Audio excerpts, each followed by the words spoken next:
Using GPS technology, smartphones can track your movements, such as your journey home.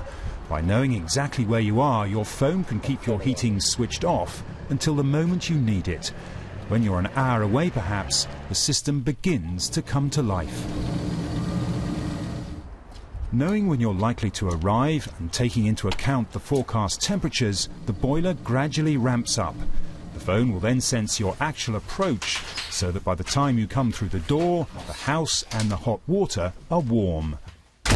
The owner of this house paid £250 for the system just 2 months ago, but he's already noticing the savings.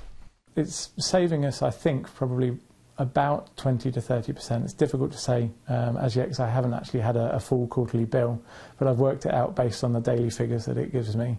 And based on that, it should pay for itself within about 3 years. Other systems offer even greater savings, although they're more expensive to install. In this house, for example, you can actually control the temperatures in individual rooms, all from your phone and from anywhere in the world. Why heat your sitting room first thing in the morning, for example, when no one's actually using it? Well, with the help of these wireless controls on the radiators, you can actually shut off the heating just in here. In fact, by doing so, its makers claim you can save up to £400 a year.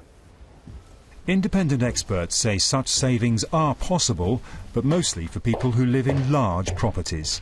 Comparing someone who lives in a large detached property, which might be quite leaky and use a lot of heating, to someone in a one-bedroom flat, the person in the larger property will obviously have a much greater saving potential that they could make. For the first time, your lifestyle could also have a bearing on the amount you can save.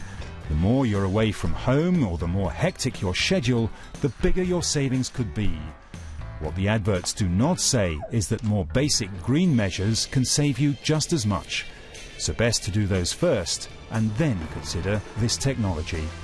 Brian Milligan, BBC News.